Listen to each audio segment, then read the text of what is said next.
હર ઘર તિરંગા ગોધરા પોલીસ હેડક્વાર્ટર્સથી નીકળેલી તિરંગા યાત્રામાં વિદ્યાર્થીઓ, મહિલાઓ અને પોલીસ જવાનો જોડાયા। 5 કિમી લાંબી યાત્રામાં 7,000થી વધુ તિરંગા ફરકતા દેશભક્તિનો માહોલ ગોધરામાં યોજાઈ હતી।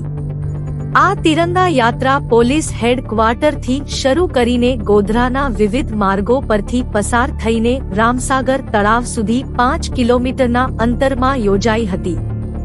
રેલીમાં દેશભક્તિ ગીતો, બેન્ડની સુરાવલીઓ, પોલીસ માર્ચ, બાઇકો, સ્થાનિક નૃત્ય સાથે પંચમહાલ સાંસદ ધારાસભ્યો, જિલ્લા વહીવટીતંત્ર, ગોધરાના વિવિધ સમાજના નાગરિકો, વિદ્યાર્થીઓ, પોલીસ જવાનો સહિતના બહોળી સંખ્યામાં લોકોએ ભાગીદારી નોંધાવી હતી।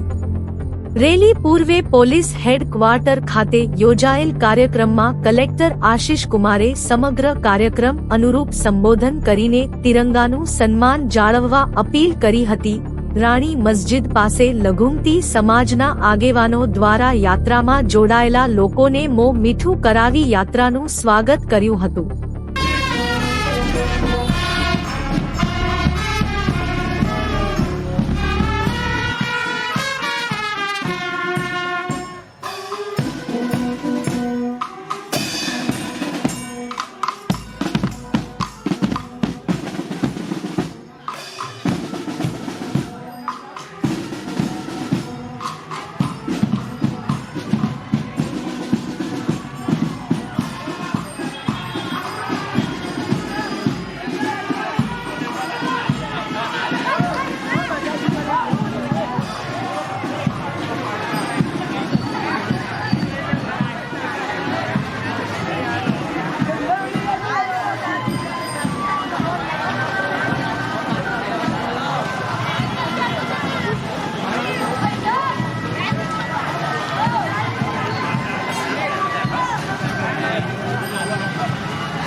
तिरंगा यात्रा पुलिस हेडक्वार्टर से चालू थी एનું સમાપન હાલ રામસાગર તળાવ ખાતે થઈ રહ્યું છે।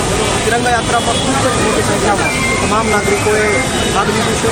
ખૂબ જ હર્ષ અને આનંદ સાથે રાષ્ટ્રીય ધ્વજના હાથમાં લઈને યાત્રા સમાપન થાય છે। તમામ નાગરિકોને આભાર વ્યક્ત કરું છું અને એ જ એક સાથે મળીને આપણે કર્તવ્ય પથ ઉપર પણ અને વિકાસના પથ ઉપર પણ આપણે બધા જ સાથે મળીને ચલીએ એવી હું પ્રાર્થના કરું છું, અપેક્ષા કરું છું।